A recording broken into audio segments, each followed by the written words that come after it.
Capítulo 2.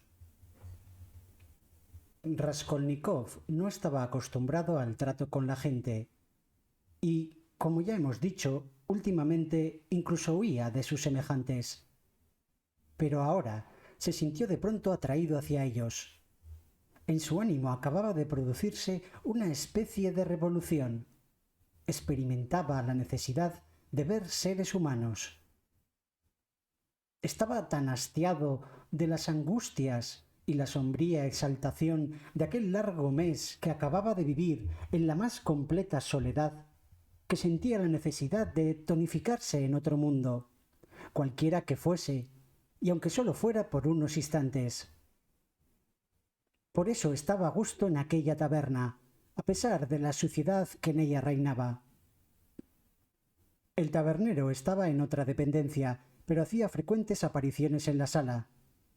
Cuando bajaba los escalones eran sus botas, sus elegantes botas bien lustradas y con anchas vueltas rojas, lo que primero se veía. Llevaba una blusa y un chaleco de satén negro lleno de mugre, e iba sin corbata. Su rostro parecía tan cubierto de aceite como un candado.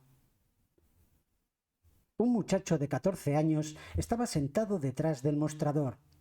Otro más joven aún servía a los clientes. Trozos de cohombro, panecillos negros y rodajas de pescado se exhibían en una vitrina que despedía un olor infecto. El calor era insoportable. La atmósfera estaba tan cargada de vapores de alcohol que daba la impresión de poder embriagar a un hombre en solo 5 minutos. A veces nos ocurre que personas a las que no conocemos nos inspiran un interés súbito cuando las vemos por vez primera, incluso antes de cruzar una palabra con ellas. Esta impresión produjo en Raskolnikov el cliente que permanecía aparte y que tenía aspecto de un funcionario retirado. Algún tiempo después, cada vez que se acordaba de esta primera impresión, Raskolnikov la atribuía a una especie de presentimiento.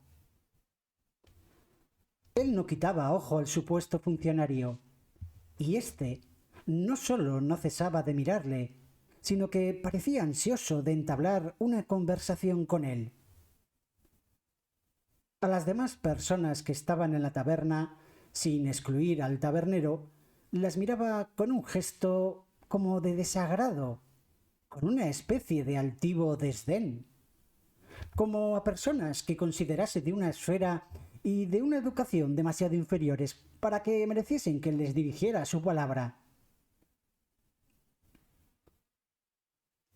Era un hombre que había rebasado los 50, robusto y de talla media. Sus escasos y grises cabellos coronaban un rostro de un amarillo verdoso, hinchado por el alcohol. Entre sus abultados párpados fulguraban dos ojillos encarnizados, pero llenos de vivacidad. Lo que más asombraba de aquella fisonomía era la vehemencia que expresaba, y acaso también cierta finura, e incluso un resplandor de inteligencia, pero por su mirada pasaban relámpagos de locura.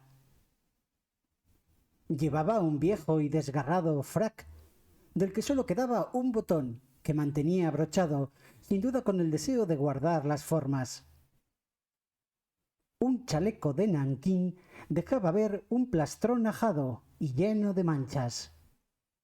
No llevaba barba, esa barba característica del funcionario, pero no se había afeitado hacía tiempo, y una capa de pelo recio y azulado invadía su mentón y sus carrillos.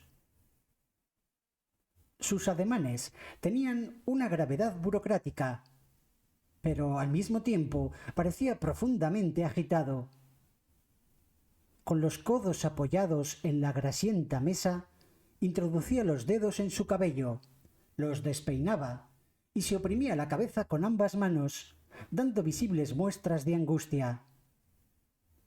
Al fin, miró a Raskolnikov directamente y dijo en voz alta y firme: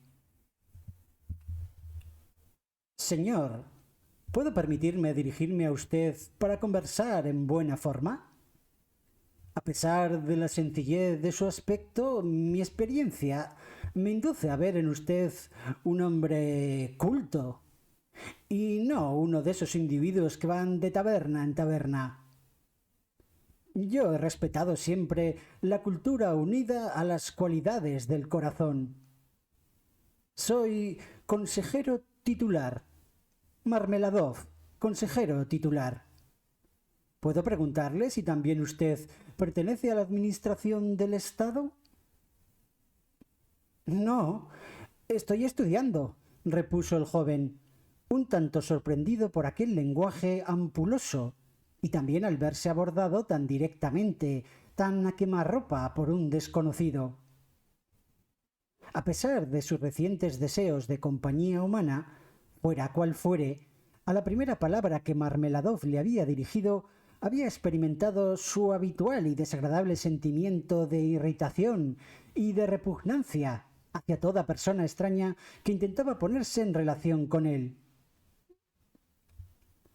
Es decir, que es usted estudiante, o tal vez lo ha sido, exclamó vivamente el funcionario. Exactamente lo que me había figurado. He aquí el resultado de mi experiencia, señor, de mi larga experiencia. Se llevó la mano a la frente con un gesto de alabanza para sus prendas intelectuales. Usted es hombre de estudios, pero permítame. Se levantó, vaciló, cogió su vaso y fue a sentarse al lado del joven. Aunque embriagado, hablaba con soltura y vivacidad. Solo de vez en cuando se le trababa la lengua y decía algunas cosas incoherentes.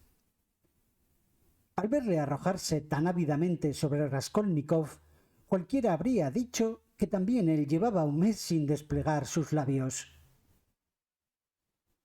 Señor, siguió diciendo en un tono solemne, la pobreza no es un vicio. Esto es una verdad incuestionable. Pero también es cierto que la embriaguez no es una virtud, cosa que lamento. Ahora bien, señor, la miseria sí que es un vicio. En la pobreza uno conserva la nobleza de sus sentimientos innatos. En la indigencia nadie puede conservar nada noble.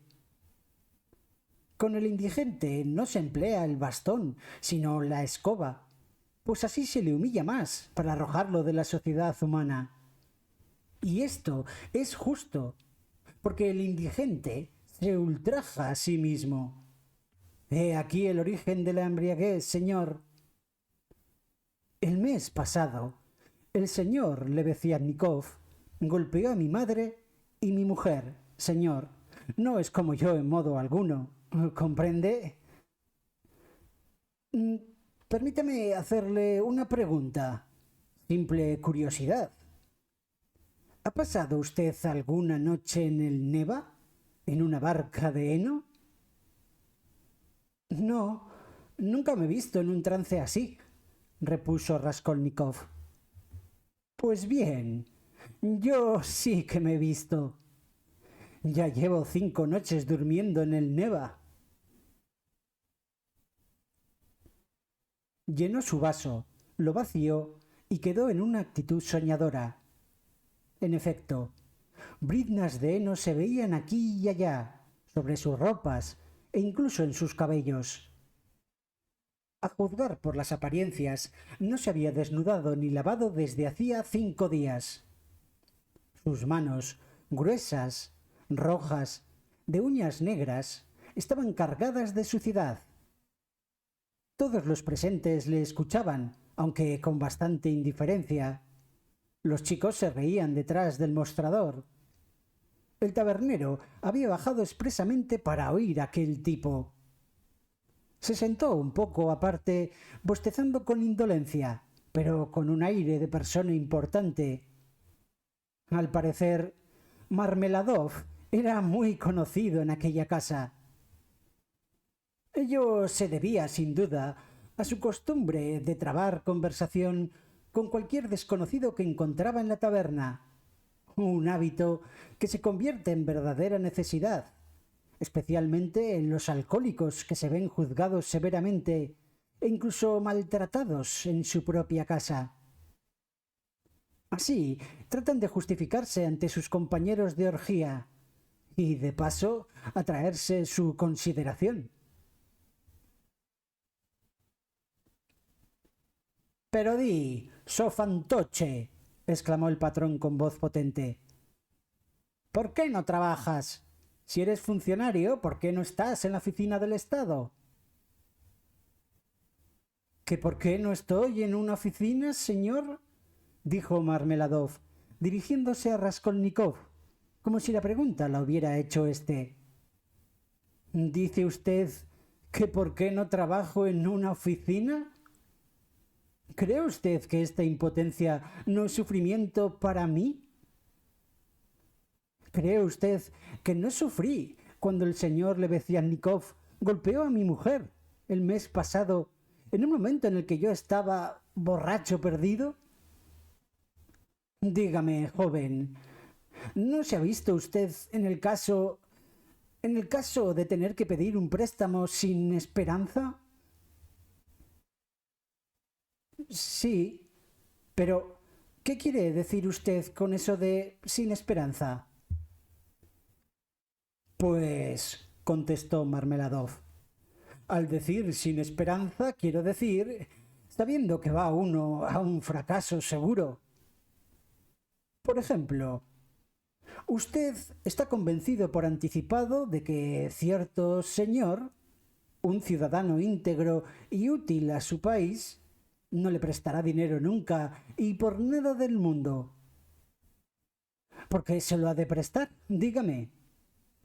Él sabe perfectamente que yo no se lo devolvería jamás. ¿Por compasión? El señor Lebeziatnikov, que está siempre al corriente de las ideas nuevas, decía el otro día que la compasión está vedada a los hombres, incluso para la ciencia, y que así ocurre en Inglaterra, donde impera la economía política. ¿Cómo es posible, dígame, que este hombre me preste dinero? Pues bien, aun sabiendo que no se le puede sacar nada, uno se pone en camino y... Pero, ¿por qué se pone en camino? Le interrumpió Raskolnikov. Porque uno no tiene a dónde ir, ni a nadie a quien dirigirse. Todos los hombres necesitan saber a dónde ir, ¿no? Pues siempre llega un momento en que uno siente la necesidad de ir a alguna parte, a cualquier parte. Por eso, cuando mi hija única fue por primera vez a la policía para inscribirse, yo la acompañé, porque mi hija está registrada como... añadió entre paréntesis, mirando al joven con expresión un tanto inquieta. Eso no importa, señor, se apresuró a decir, cuando los dos muchachos se echaron a reír detrás del mostrador, e incluso el tabernero no pudo menos de sonreír. Eso no me importa. Los gestos de desaprobación no pueden turbarme, pues esto lo sabe todo el mundo, y no hay misterio que no acabe por descubrirse. Y yo miro estas cosas no con desprecio, sino con resignación. Sea pues, ecce homo. Óigame, joven, ¿podría usted...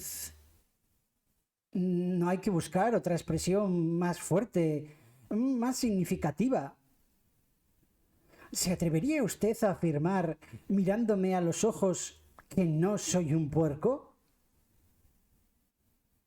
El joven no contestó. Bien, dijo el orador, y esperó con un aire sosegado, y dignó el fin de las risas que ya acababan de estallar nuevamente. Bien, Yo soy un puerco y ella una dama. Yo parezco una bestia y Catalina Ivanova, mi esposa, es una persona bien educada, hija de un oficial superior. Demos por sentado que yo soy un granuja y que ella posee un gran corazón, sentimientos elevados y una educación perfecta. Sin embargo, si ella se hubiera compadecido de mí, es que los hombres tenemos necesidad de ser compadecidos por alguien. Pues, pues bien, Catalina Ivanova, a pesar de su grandeza de alma, es injusta. Aunque yo comprendo perfectamente que cuando me tira del pelo lo hace por mi bien. Te repito sin vergüenza, joven. Ella me tira del pelo, insistió en un tono más digno aún, al oír nuevas risas. Dios mío, si ella solamente una vez... Pero, vanas palabras. No hablemos más de esto. Pues es lo cierto que mi deseo se ha visto satisfecho más de una vez. Sí, más de una vez me han compadecido, pero mi carácter... Soy un bruto rematado.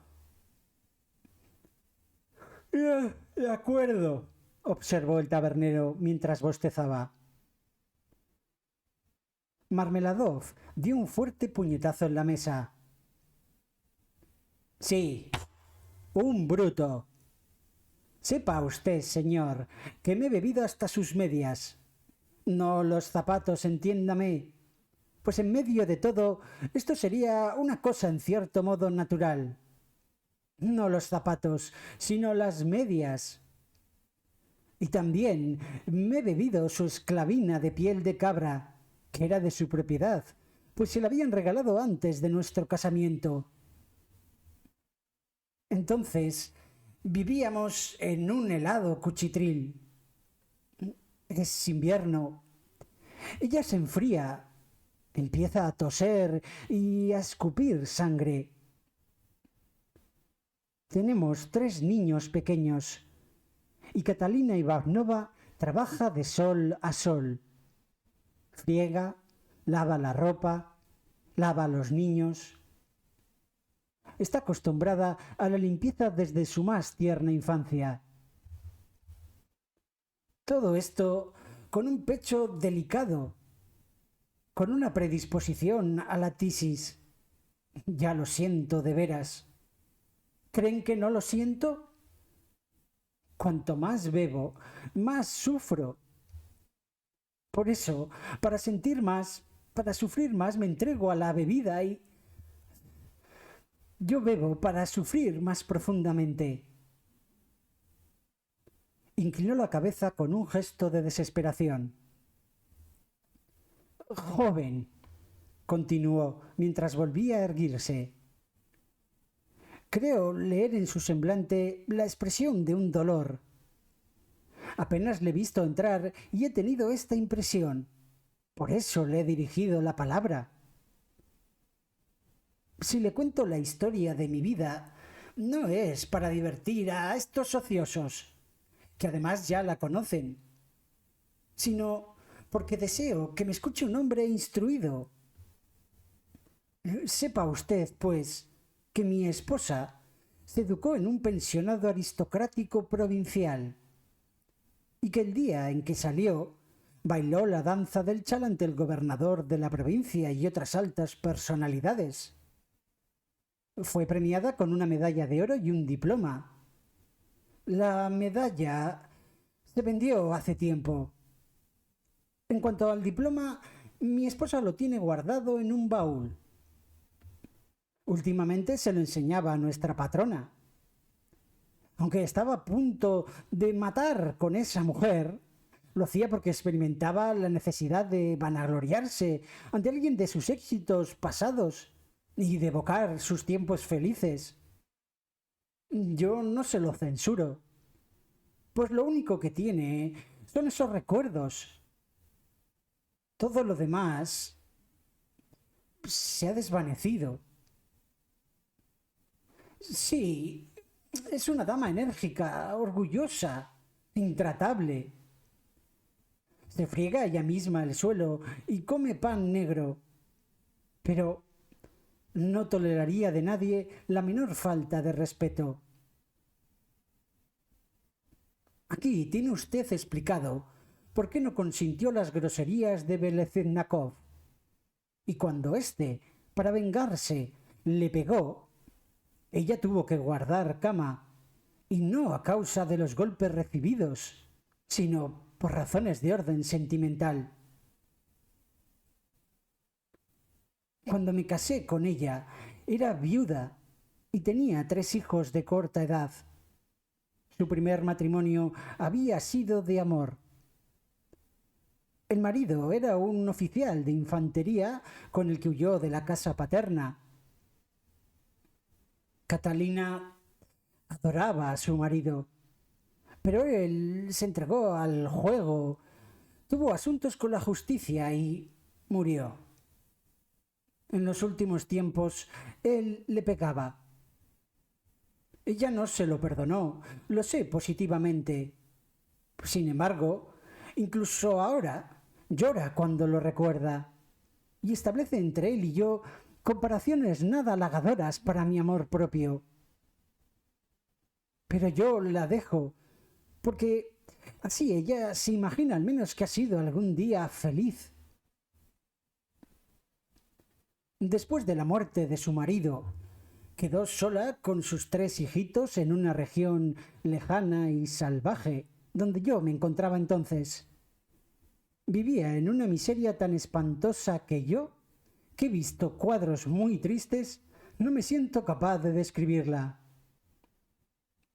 Todos sus parientes la habían abandonado. Era orgullosa, demasiado orgullosa. Fue entonces, señor, cuando, como ya le he dicho, viudo también y con una hija de 14 años, yo le ofrecí mi mano, pues no podía verla sufrir de aquel modo tan horrible. El hecho de que siendo una mujer instruida y de una familia excelente y que aceptara casarse conmigo, le permitirá comprender a qué extremo llegaba su miseria. Aceptó llorando, sollozando, retorciéndose las manos. Pero sí, aceptó. Y es que no tenía a dónde ir. ¿Se da usted cuenta, señor? ¿Se da usted cuenta exacta de lo que significa no tener dónde ir? No, usted no lo puede comprender todavía.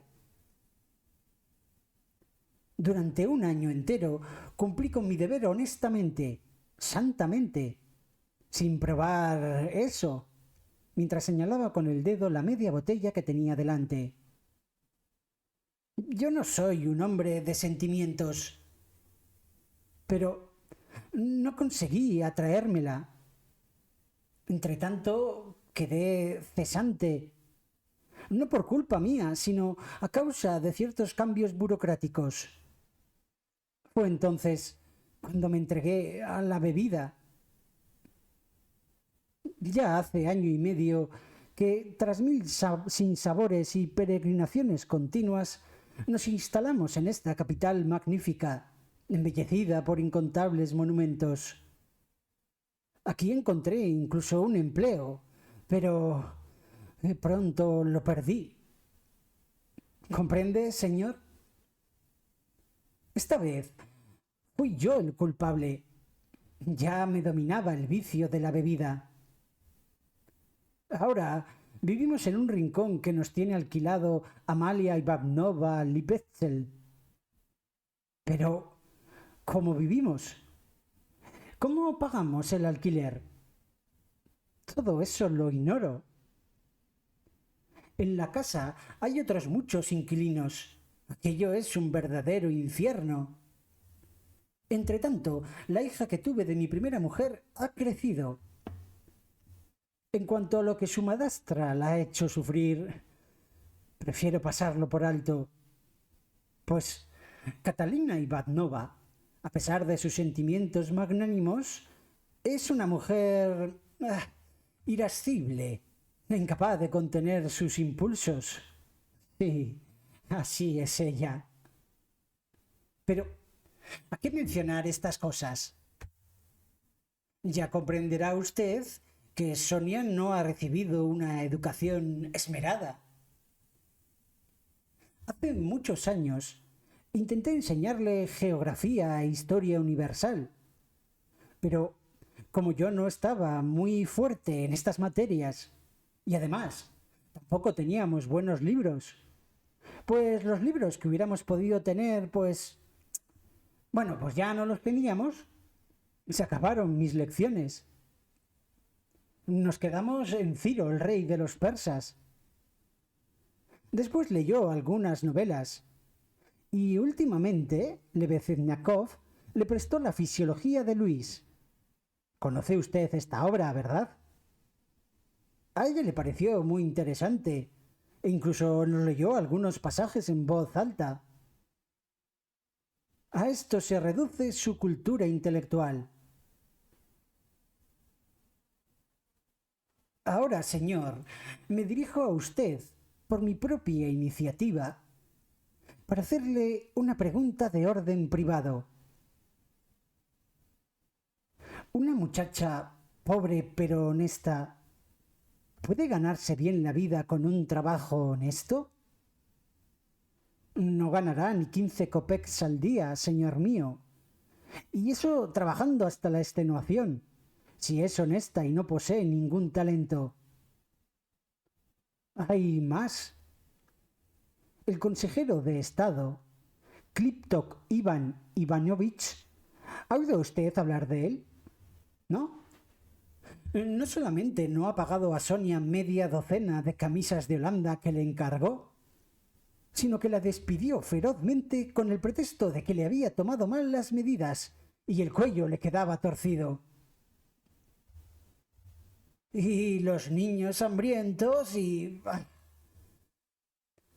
Catalina Ivanova va y viene por la habitación, retorciéndose las manos, las mejillas teñidas de manchas rojas, como es propio de esa enfermedad que padece. Y dice: en esta casa comes, bebes, estás bien abrigado y lo único que haces es holgazanear. Y yo le pregunto: ¿qué podía beber ni comer cuando incluso los niños llevaban más de 3 días sin probar bocado? En aquel momento yo estaba acostado, y no me importa decirlo, también borracho. Pude oír una de las respuestas que mi hija, con una voz tímida y dulce, rubia, delgada, pálida carita, daba a su madrastra. Yo no puedo hacer eso, Catalina Ivanova.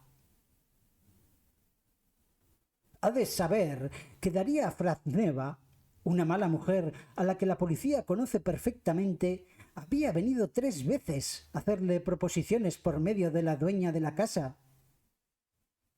Yo no puedo hacer eso, repitió remendando la Catalina Ivanova. Vaya un tesoro para que lo guardes con tanto cuidado. Pero no la acuse, señor. No se daba cuenta del alcance de sus palabras. Estaba trastornada y enferma. Oía los gritos de los niños hambrientos y, además, su deseo era mortificar a Sonia, no inducirla. Catalina Ivanova es así. Cuando oye llorar a los niños, aunque sea de hambre, se irrita y les pega. Eran cerca de las 5 cuando, de pronto, vi que Sonetska se levantaba, se ponía un pañuelo en la cabeza, cogía un chal y salía de la habitación. Eran más de las 8 cuando regresó. Entró, se fue derecha a Catalina Ivanova y sin desplegar los labios depositó ante ella en la mesa 30 rublos. No pronunció ni una palabra, ¿sabe usted? No miró a nadie. Se limitó a coger nuestro gran chal de paño verde. Tenemos un gran chal de paño verde que es propiedad común. Lo cogió. Empezó a cubrirse con él la cabeza y el rostro y a echarse en la cama de cara a la pared. Leves estremecimientos recorrían sus frágiles hombros y todo su cuerpo. Y yo seguía acostado, ebrio todavía. De pronto, joven, de pronto vi que Catalina Ivanovna también en silencio se acercaba a la cama de Sonetchka. Le besó los pies, los abrazó, y así pasó toda la noche, sin querer levantarse. Al fin se durmieron las dos. Las dos se durmieron juntas, enlazadas. Ahí tiene usted. Yo estaba borracho.